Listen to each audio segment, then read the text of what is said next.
all day today.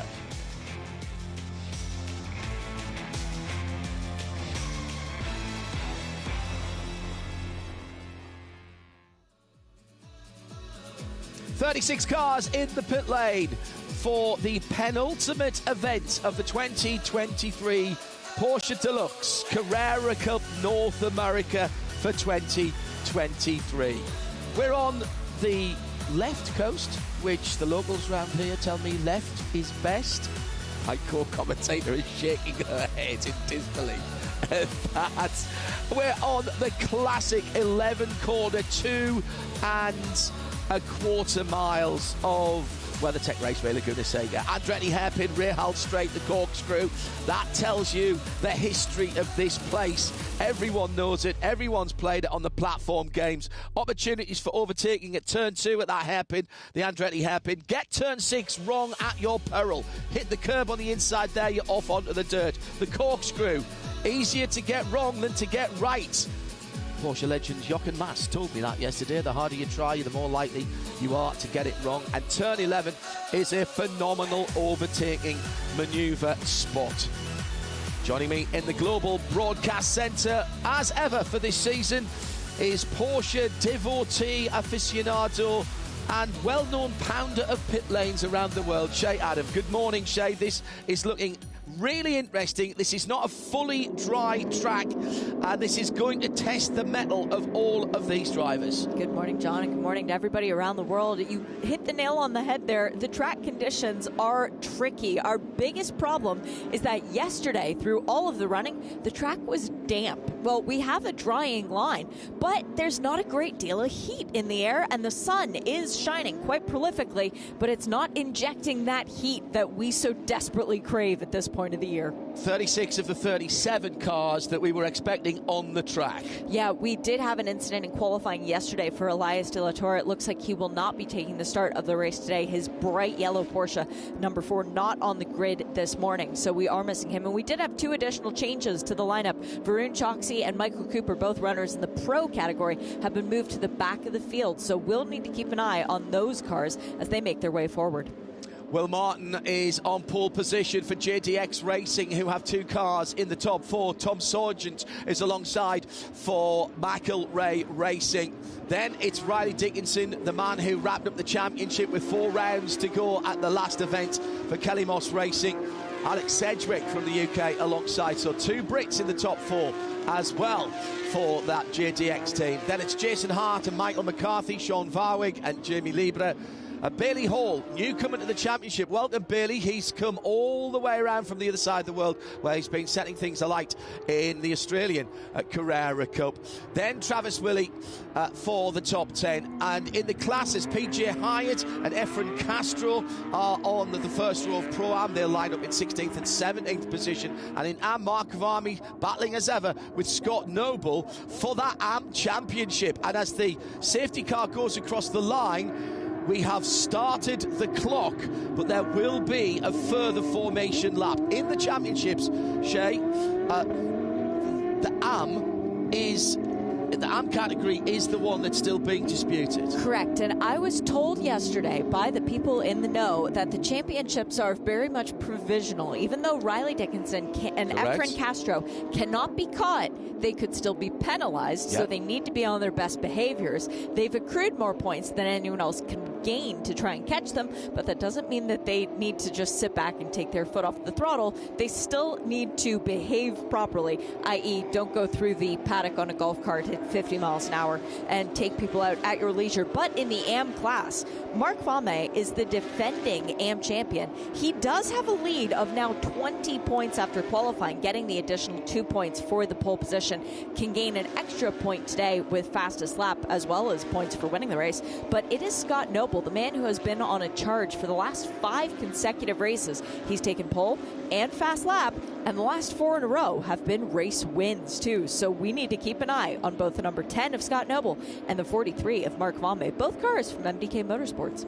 So the clock, let me just make this absolutely clear, the clock has started, so effectively we are under full course yellow. The number 4 car has not made the start, as we have documented for JDX Racing and Elias de la Torre. Just about this part of the circuit, coming up the top of the hill towards the corkscrew. Elias lost control of the car in tricky conditions, in fairness, yesterday. Hit the wall on the left-hand side. Did quite a lot of damage, actually. He's fine as far as I know. Yep.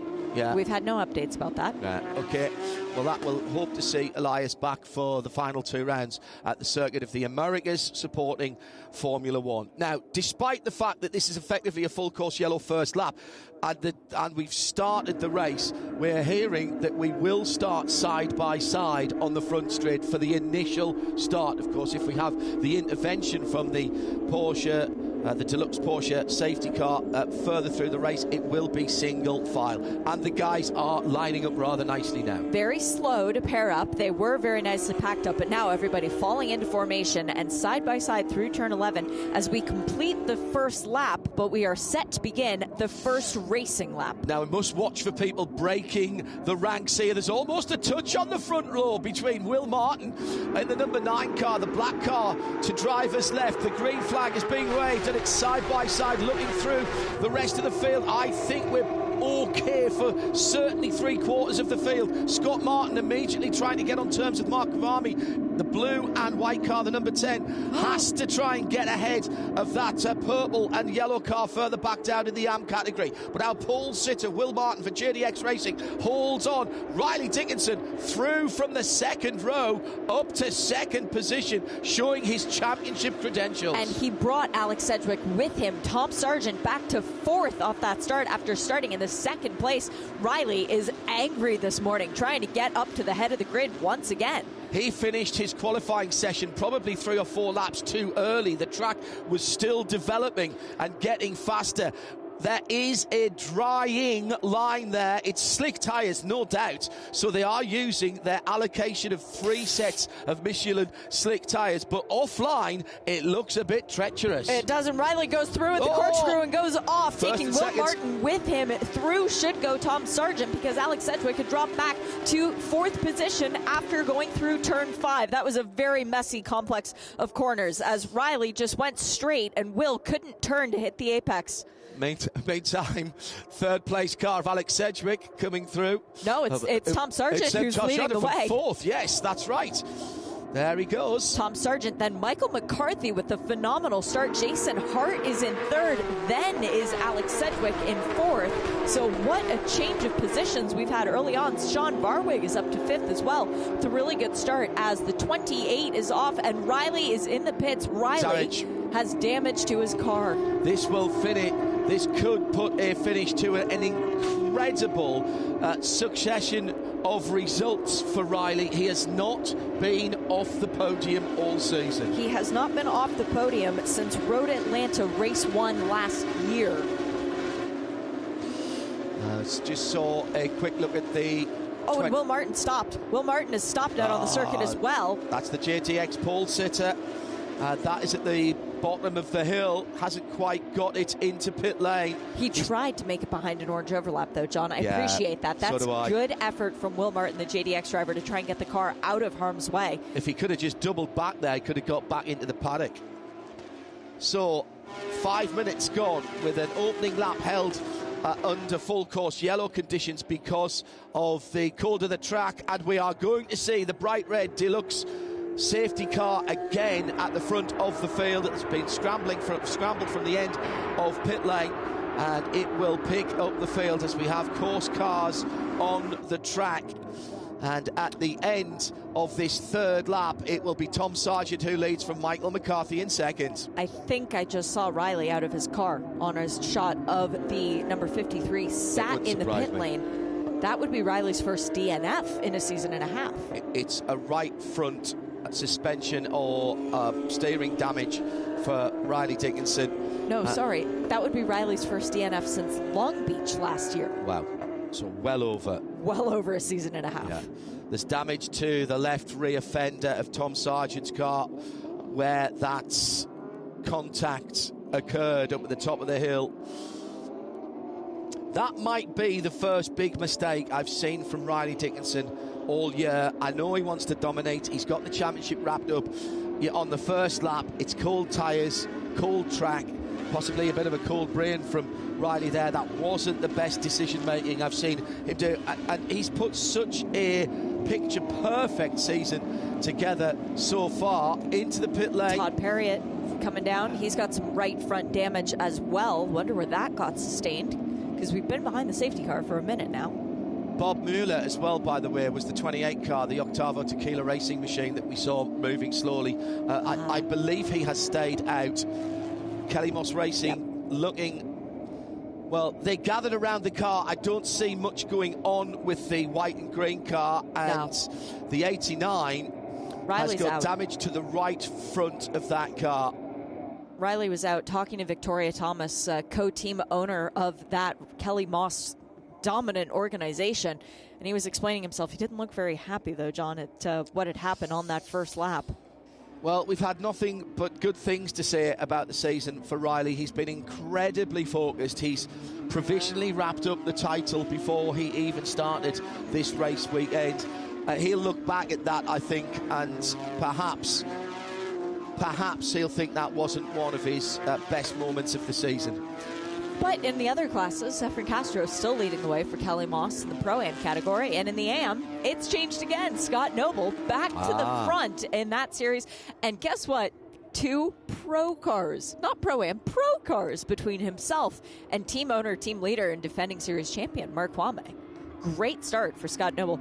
Really impressed by Tom Sargent, by the way, not to lose his cool after on the start dropping back from 2nd to 4th and then being in the right place at the right time to take the lead. Alex Sedgwick must have had an issue on that first lap. He didn't get the best of starts and dropped a couple of places straight away, but by the time he had the accident at the front of the field at the corkscrew, he wasn't there. He ran very wide through turn 5 and was off on the runoff area, the new pavement actually that was there, and then he had a big wiggle coming back onto the track over the curves. Safety team in operated left front damage to suspension and steering damage to the number 9 pole sitting car from Will Martin. He'll be gutted by that, and that again, that is evidence of the run down, basically side-by-side contact as Riley was coming through on the inside to the first part of the top of the hill corkscrew, the left-hander, and it's been wheel-to-wheel contact that has broken the steering at the front. Anya out there pushing the number 9 Porsche, just showing that everyone within this organization doing their part to try and help get the cars out of the way. Efren Castro is the Pro-Am leader in what Shea likes to call the Spider-Man colours, the blue and red, always distinctive colours from Efren when he's been racing in the championship. He had a very bright yellow and green car, had various two-tones, settled on this for this season, and thank you very much, because we can always pick him out. Yeah, I don't think Efren will ever mind being compared to a superhero, and it has been a bit of a superhero drive for him. He was the Pro-Am champion in 2021. Last year, lost it by 1 point. Coming in this year, has it wrapped up a couple rounds early, so that's nice for Efren to be able to have. Now, of course, the guy chasing him in the championship is Marco Chironi, not here this weekend. Marco, we wish that you were here racing. We understand the reasons behind it, but it means that Efren Castro gets this second championship without having to fight as hard and going until the wire as he normally would have. And while we're talking about drivers who aren't in the race, we do need to mention Sabra Cook, not here this weekend, still recovering from that incident at Indy. We miss you, Sabra. Should mention that was a very, very big accident, not of Sabra's making. She was minding her own business, fighting through the field just towards the bottom end, the top 10, as I remember, Indianapolis. And another competitor lost control of the car, got on the grass, and virtually unabated racing speed T-boned Sabra's Kelly Moss Porsche. And we hope that we can see Sabra. In fact, she wasn't cleared by the medics. This is not Sabra's decision. It's not the team's decision. You obviously can't mess about with concussions and injuries like that. So she wasn't even cleared to fly here because she so wanted to be a part of this weekend. Sabra, we know that you will be pining to be here. Great season. Take heart in what you've achieved with Kelly Moss Racing this year, and we wish you well. And if there's an opportunity for you to be back at the Circuit of the Americas, I know that you will be there with bells on, and we hope to see you there. Car will always be waiting. Oh, yeah, absolutely. Team have said that.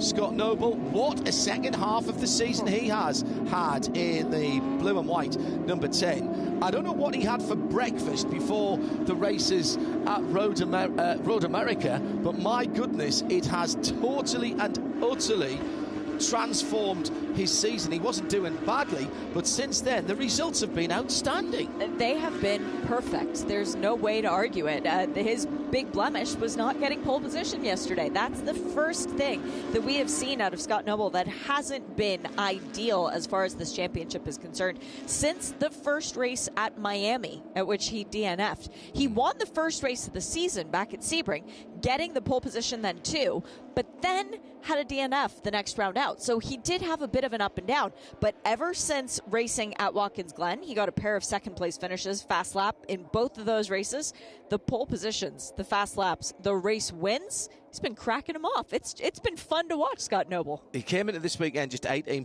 points behind his teammate and team owner, and that is the number 43 driver, Mark Kwame, for MDK Motorsports. He is the MDK of MDK Motorsports.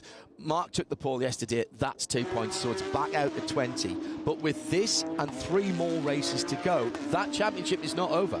No, it's far from over. And you look at Mark Kwame's relationship with this series, all he does is win. That song is perfectly appropriate for the driver of the 43 Racing to End ALZ car. That car with 6 wins in 7 races to kick off the season. Getting out of that winning form, though, taking home the number 2 trophy a lot of the weekends instead. Well, last year, he won 1, 2, 3, 4, 5, 6, 7, 8, 9, 10 races, only off the podium once. This year, he has not been off the podium, but with only 5 race wins, he's looking to make up for that a little bit. But he'll take the championship even if he's only got 5 race wins. I think he still likes those race wins, though. Totally agree. Yeah. And we often see that battle well up inside the top half of the field. Oh, yes, because there's nothing to distinguish. The cars are all identical. It's all about the driver's age. So it's not even to do with skill level as some of the other championships do. They do classes based on lap times. No. Here, it's only about your vintage, as I like to put it. So the drivers in the AM class are of the finest variety of age. They have matured nicely. They have, well, we would hope so. In the Pro-Am, it's still sort of in the middle there, and in the Pro category, it's below the age of 35. So it is a much lower bar. And the younger parts of that Pro category are all automatically entered into the young drivers academies. They are below the age of 25, I want to say. Right, yeah. And that includes getting some tuition on how to handle PR and press interviews, as well as some classroom work. And, of course, gives you the opportunity to go forward to the Porsche Carrera Cup, the Global Carrera Cup Young Driver Shootout. And that would give you a contract to be a young driver in your development of your career with Porsche. And my goodness me, there's been some names who've come through that, many of whom are here this weekend as Porsche legends, actually.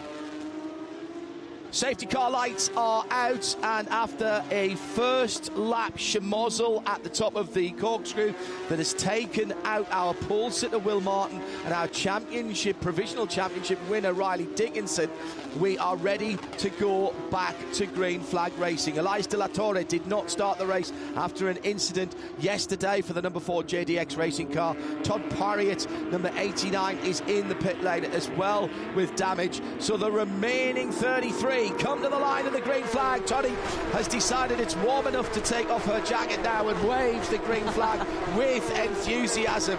We've got just on 24 minutes still to go in the first of 2 Porsche Deluxe Carrera Cup North America races this weekend, and steaming away at the front of the field with a great restart, Tom Sargent for McElrea Racing, new team in the championship, and they have had a cracking first year. They have. Tom Sargent with 5 second place finishes to kick off the season has yet to find victory lane for that first time, but the car that I'm cautiously watching right now, Michael McCarthy, again, waving the flag for Kelly Moss, the lone car back up in the head of the pack. Well, Sean Varwig's there too, but Michael McCarthy never been on the podium this season. So currently in the second position, could wind up with his first win today, let alone his first trophy. At the moment, they are all bringing their Michelin Slick Racing tyres back up to temperature and pressure. The sun has started to peek through, but it is going to take a lap or two. I was talking to the guys yesterday just before qualifying. They thought it might be as many as 4 or 5 laps before they were at the optimum. Now, they've been going slowly behind the Carrera 911 Carrera Turbo, so again they will have to rebuild the heat into the Michelin Racing tyres. Across the line they go then to complete what was lap number 8, 1:25.0. That is getting towards, even in these conditions, getting towards lap record pace. It's a 24.9 from Trenton Estep set last year. And talking about the tyres not being up to temperature yet, well, Speedy Dan Clark scrambling around for grip in the number 64. Thomas Merrill in the 47 team car right behind, coming in and actually nudging the back of him because he got purchase where Clark didn't. So this is going to be a very interesting restart. This is an absolute dilemma for all of the drivers. Of course, you want to make up positions, but you are putting yourself in danger and your car when you go offline. Not only is it slippery there, but the dampness cools down the heat that you've just built up in those Michelin slicks. Oh, big dive from Dan Clark. Brilliant. Going down the inside. Great move, very clean on Jimmy Libra. That is for 6th place. And up to 6th then for Dan Clark in the Nola Sport Rice Nichols car. Dan, plenty of experience around here in his former racing life as an IndyCar driver. Been away from the sport for a little while, put his toe back in the water with the Porsche Sprint Trophy last year, and decided he liked it so much he was going to do a full season here in Carrera Cup North America this year. Classic overtaking manoeuvre down the inside there. That's Alex Sedgwick fighting back in the red, white and black PT Autosports JDX car. Taking 3rd away from Jason Hart and bringing Sean Varwig with him. Varwig is now up to 4th and Hart back to 5th in one corner. I was about to say we need to watch Jason Hart because he's the other guy who's won a race this year at the Glen. The other 2 race winners being taken out of the race already. So Jason Hart's the only guy who knows what it's like to win in 2023 who's still on the racetrack. Yeah, good chance of getting a brand new winner for this year. Alex Sedgwick then having moved up a position, and nice move. That's a good story, PT Autosports, trying to get people who perhaps haven't had the experience, trying to get them into motorsport. A little bit wide, a bit of bumping going on last time around turn 3. Travis Wiley and Thomas Merrill. I don't think that was incidental or purposeful, I should say. It just happened. 8th and 9th at the time of that coming together. Bit elbows out. Yeah.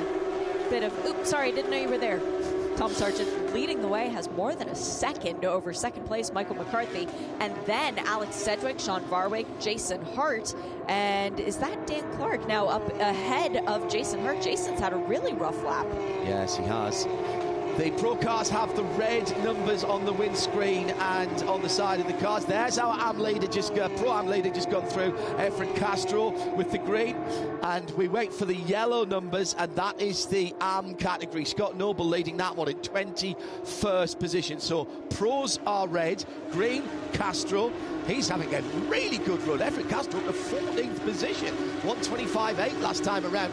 And we have a new race lap record. Tom Sargent last time around, 1:24.2. That betters Trenton Estep's time. I expect to see a 23 before the end of this race. Would fully agree with that. Not only with the better track conditions, but with the heat coming into the track, we should see these times continuing to drop. Scott Noble is well clear from Mark Vame, who actually has John Getz in his rearview mirror. So Mark Vame fighting to hang on to 2nd place in the AM class as it is right now. And that 20-point lead will diminish very quickly if cars start to get between them.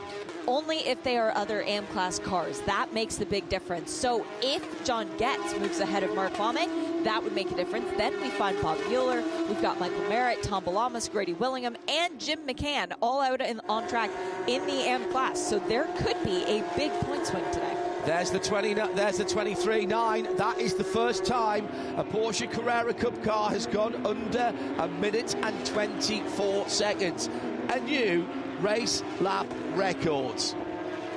And that was on the completion of lap number 10. I feel like you could be saying that every minute and a half. I think I might be seeing that all the way through to the end of the race now, Shay. To be honest, Scott Noble with traffic behind him. The number 10 car leads arm. It's Jake Pedersen in the 85. Then Varon Chotsky, who's fought his way through from the back of the grid, remember? Well, and that's what I was going to mention, because so did Michael Cooper. Michael Cooper's already up to 18th position. That's impressive. He only has 2 Pro-Am cars ahead of him, and then he's completely caught up to the rest of the pack. Mark Kavami, who is currently in second with space ahead of him, but John Getz is not that far away. Watch out for the Wright Motorsports number 57 car. John is coming. And who's that? That's Tom Collingwood that he's dragging with him, the BGB Motorsport 69 car. In behind Getz, the next 2 cars to go up through turn 6 and under the Rennsport Reunion 7 banner. Well, the first of those 2 cars is John Getz. He does not want to let Tom Collingwood, who fittingly on the Rennsport weekend is running the hippie Porsche colours, which is the responsible adult's favourite Porsche livery. She wears the T-shirt with pride. Well, John does not want to let that car through. It does not affect his points haul if it was to end like this, but he doesn't want a car between himself and second place in his class. And John Getz is very good at this circuit. Last year, 2nd and 3rd in both of the races, so he knows his way around this circuit. He's comfortable here, and he's showing that with every single lap. John Getz doing a great job for Wright Motorsport. Slightly defensively into the hairpin at the end of the curving front straight, but he punches out, diamonded off the corner really nicely there. His last time around, try saying that 10 times quickly, was a 1:27.5, his fastest lap of the race, and he took 1/10 of a second and more out of Mark Kavami, who also did his fastest lap of the race. That gap now down to just on 2 seconds between second and third. Collingwood in that purple and green hippie coloured car. He is not in the arm fight, but he could actually influence it.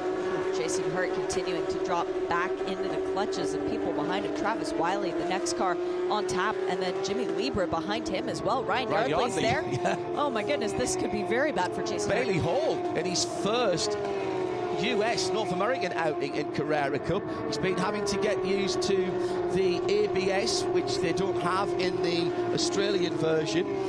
It is far easier, drivers tell me, to go from not having it to having it, from having it to not having it. And I absolutely understand that. Yep, and that is something that our champion-elect will have to deal with when he goes over for the young drivers shootout, because those cars do not have ABS. But whoever that is, and we expect it to be confirmed before the or at the end of the season, that it will be Riley Dickinson. Unless he drives through the paddock with water balloons and throws them at people from a golf cart. Yeah, yep. Indeed, yes. Or has a super soaker at the Night of Champions. Hey, you never know. That might be worth it. He will get some extra testing in a non-ABS car as part of the preparation before going to that young driver shootout. Talking about some of the young drivers through the year, Sasha Masson, who's still very much involved in that program. Actually, he's one of the driver mentors for the Asian Carrera Cup, which will have its final rounds in Shanghai in a couple of weeks' time. We've also had people like Earl Bamber and Kevin Estre came through French Carrera Cup and got his young driver. Thomas Preining has done that more recently. He's been racing at Barcelona this weekend. Matthew Gemini, Matty Campbell, Nick Tandy, Patrick Pile. Almost all of the factory guys have come up through that pattern. It can absolutely make a lifelong career. Jörg Bergmeister, who was been testing and developing some of the cars as well, can make a career. So bottled up at the moment behind Jason Hart in 6th position. He's just broken away a tiny little bit. but there's still cars sitting in there. So 6th, 7th and 8th, then a little gap back to the silver and red car, which is so... Every time I see it, I expect to see the flying lizard head on the side. Yeah, yep. Thomas Merrill's car is very quick. He looks so aggressive out there. He's currently hounding the back of, who is that right in front of him? Bailey Hall. Yeah. He's letting Bailey know, hey, I'm That's here. 10th. I'm here. I've been here for a while. I should be ahead of you. I should really be ahead of you. Would you let me through? No? No. Okay, well, maybe I'll try again later. That is the battle for the final spot in the top 10. Track temperature coming up, and Alex Sedgwick now is the race lap record holder. The man from right in the centre of the UK with a 1:23.8. Been out of racing for a wee while, much like Dan Clark, has come back to do a full season for PT Autosports with JDX Racing. Now the battle... He's caught McCarthy. He's caught McCarthy, and in red, white and black is Alex Sedgwick. The white and green, this is the Kelly Moss Racing scheme. So we were talking about Riley Dickinson earlier on. He had a similar coloured car, but without the pink stripes front and rear. But still representing Racing for Children's, which is a charity, a hospital based in the Wisconsin area. I believe it's not too far away from the Kelly Moss shop. But this organization has been on the side of so many championship-winning cars. Roman DeAngelis, Jake Edson a couple of years back. Oh, yeah. Riley this year representing it well. It's sort of the chosen scheme, as it seems to be, for the people who go through. They get a little bit of a boost from having all the children on board with them.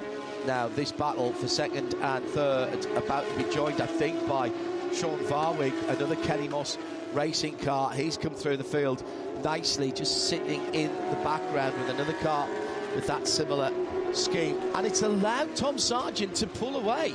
All of a sudden, Tom Sargent's 3 seconds up the road. He's gone at this point. He just needs to keep his head down, not look in the rearview mirror, and just keep hitting his marks. But Sean Varwig is an interesting thing to be up in the 4th position, because he's finished 4th once this year. He's never yet made it onto the podium. So if Sean Varwig can keep cool, maybe let 2nd and 3rd battle it out, maybe he could walk away with the trophy. Battle for second, heating up again to turn number 3. Down the inside, Alex Sedgwick tries to poke the nose of his JDX PT Autosports car in, slides the back end out of turn 3. Now into turn 4. It's not a brake there, it's a lift, and you turn the car and you're feeling for front end grip there up through the sequential gearbox.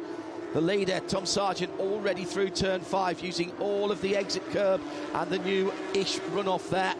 Varwig is catching the battle for second and third. We're going to have 3 Porsche Carrera Cup cars battling for 2 steps on the box. Oh, McCarthy goes a little bit wide through the exit of 6, just using more of the runoff than anyone else. That'll get dirt on his Michelin tires. It's very sandy out there right now, and that's allowed Sedgwick to close coming into the corkscrew. We're going to have 4 cars battling for 2 steps. 4? I think so, because You've added another one. I think Dan Sport in the Clark, the Nola Clark car. Nola Clark. With Dan Sport, yeah. Dan Clark in the Nola Sport Rice Nichols car. It's a problem. Just coming out of the farm car. Tom Balamis in the multicoloured machine. The flashes have gone on.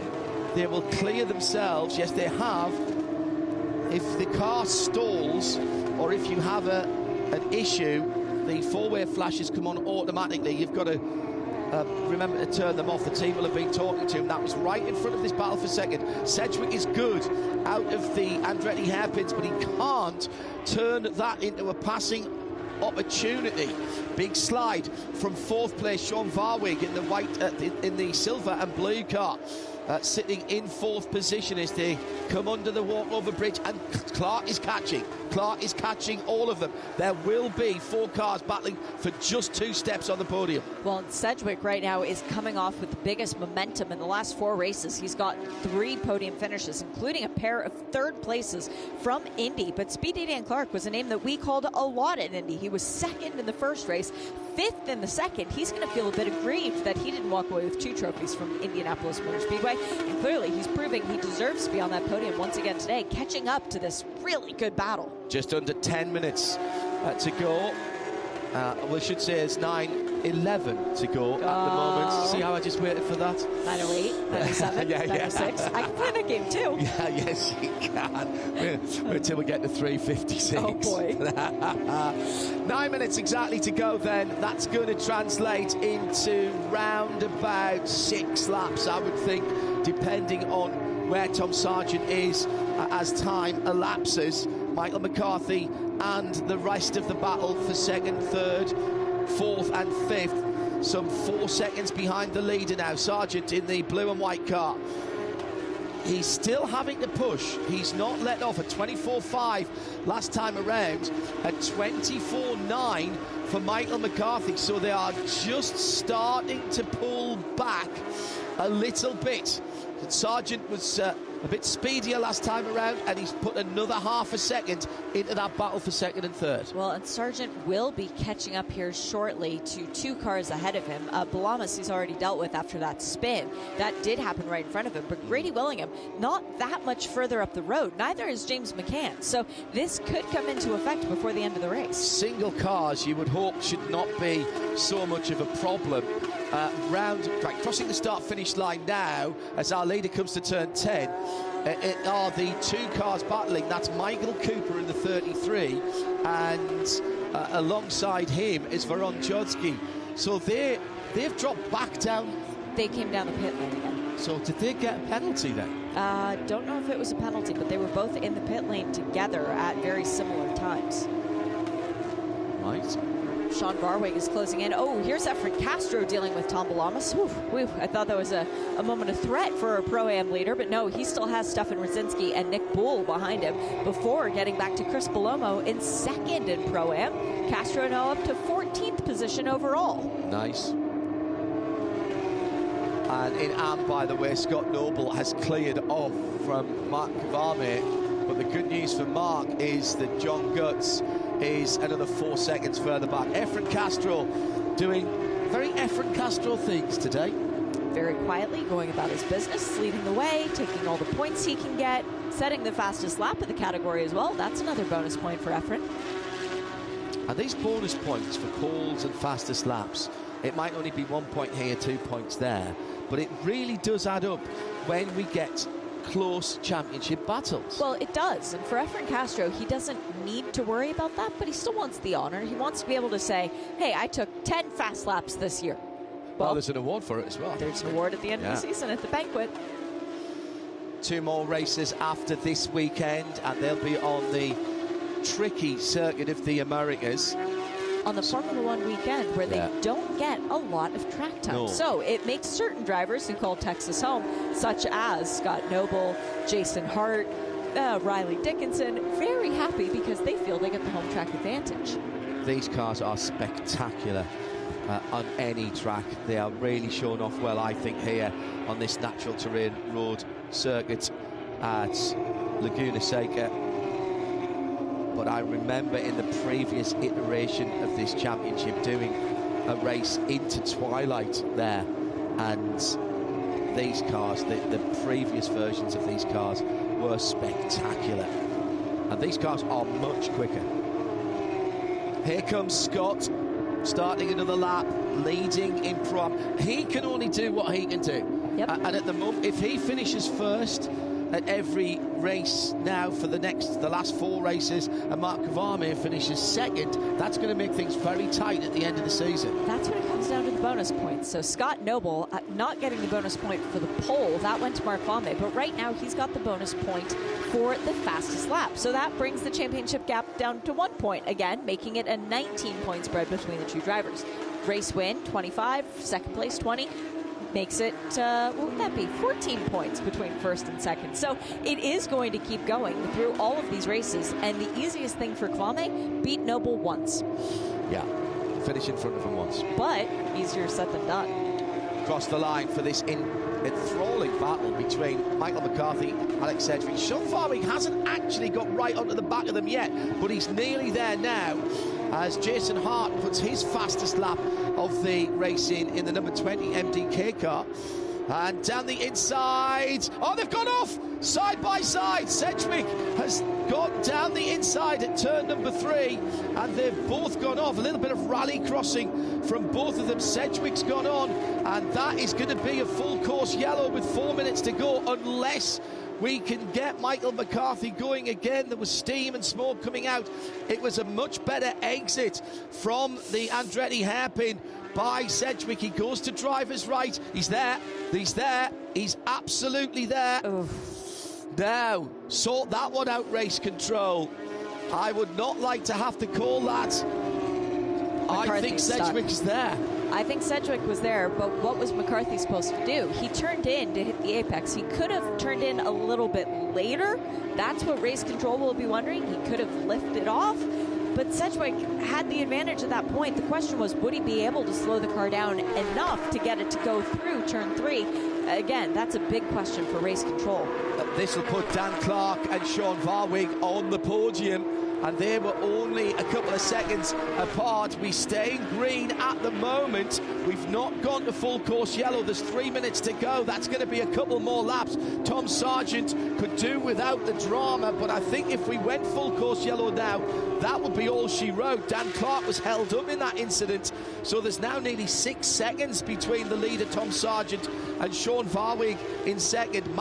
McElrea Racing leading from Kelly Moss, from Nola Sport Rice Nichols, from MDK, and 2 top racing cars making up the top 6. This will put Bailey Hall into 7th in his first Porsche Deluxe Carrera Cup North America outing. 9 points on debut for Bailey Hall. No, he's not in it for the full season championship, but that's a really good effort to come away with any points on your first attempt. Tom Sargent leading down through the corkscrew. Nearly a 6-second gap back to Sean Varwig in second. Sean, stay calm, stay cool, buddy. You're about to get your first trophy. Just keep breathing. I really hope they're not saying that to him on the radio. Race control, I think, have determined that Michael McCarthy's Kelly Moss racing car is far enough away. I can see that the Bright Guards Red 911 Turbo is sitting ready to be deployed should it become necessary. But with under 2 minutes to go, I have not seen the safety car boards. It will be it'll be white flag next time around. That's what I was going to say. White flag did not wave this time by, so we get this lap and one more for Tom Sargent, Sean Varwig, and Dan Clark, with good gaps between each of them back to the next in class. How about Efren Castro, Pro-Am leader? He's going to be finishing just outside the top 10 in 13th. And he's got a couple of pro cars between himself and Chris Palomo, who's got Kyle Washington trailing him at the moment, the 68, the 32, just going across the start-finish line. PJ Hyatt for Kelly Moss Racing in 4th position in Pro-Am. In the Am category, Scott Noble still leads it. Mark Varme has a comfortable 4.5 second gap in second in Am to John Getz for Wright Motorsport in 3rd.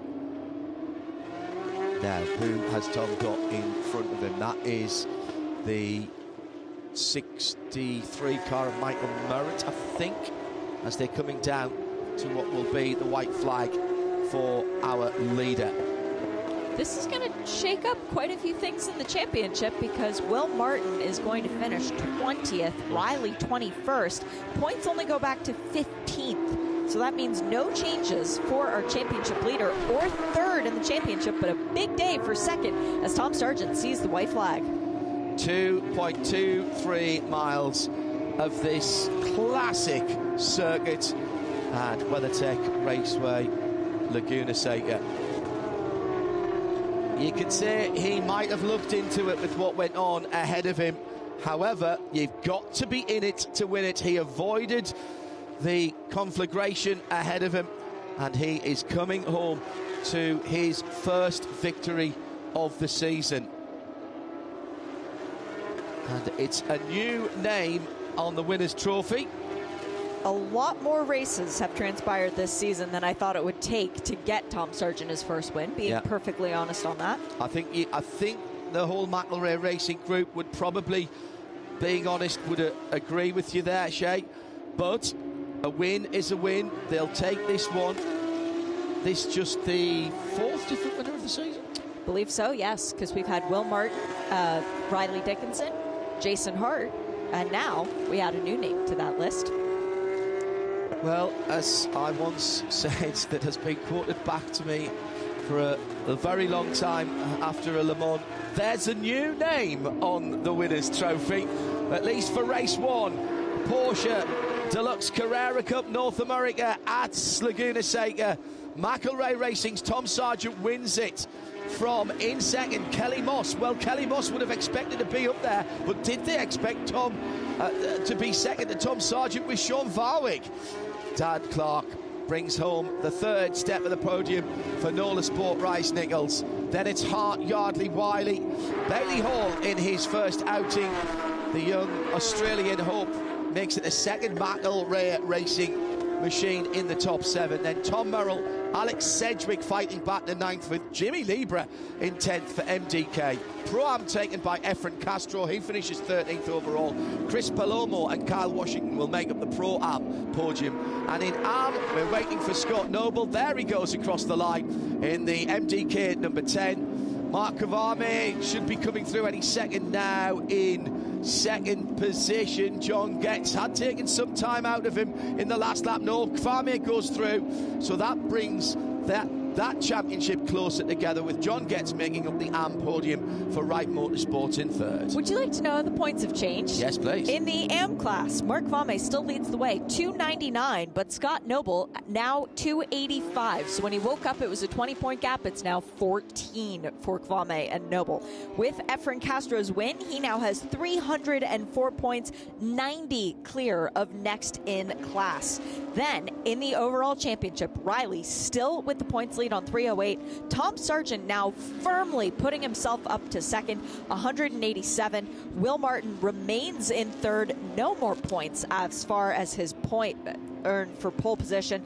Alex Sedgwick still in fourth, but a lot closer to third now.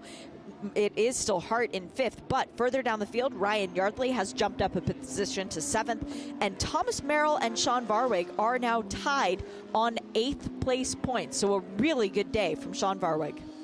Well, what a way to start off the final day of Porsche Rennsport Reunion 7. The teams will get back to their paddock area, and it is going to be big celebrations for McElrea Racing and Tom Sargent as he heads back to technical inspection. All of those results provisional, of course, until post-race technical inspection has been completed. And the good news for all of you and for us is that we've started this Super Sunday with Porsche Deluxe Carrera Cup North America. We'll finish off our coverage later on today as well with the second of the races.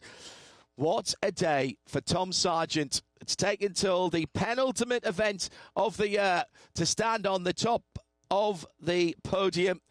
And there will be some muted celebrations because they've got to go out and do it again later this afternoon. No champagne yet. You guys still have a lot of work coming up later this afternoon. Tom Sargent gets out of his number 17 McElrea Porsche for the first time, a race winner in North America.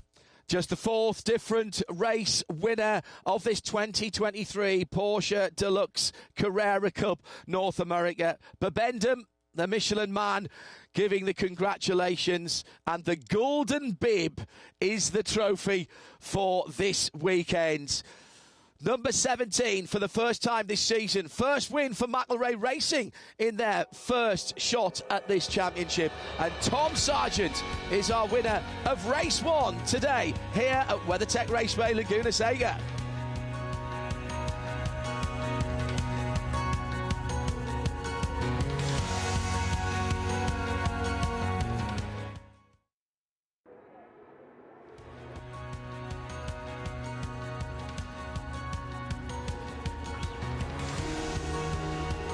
In the top 10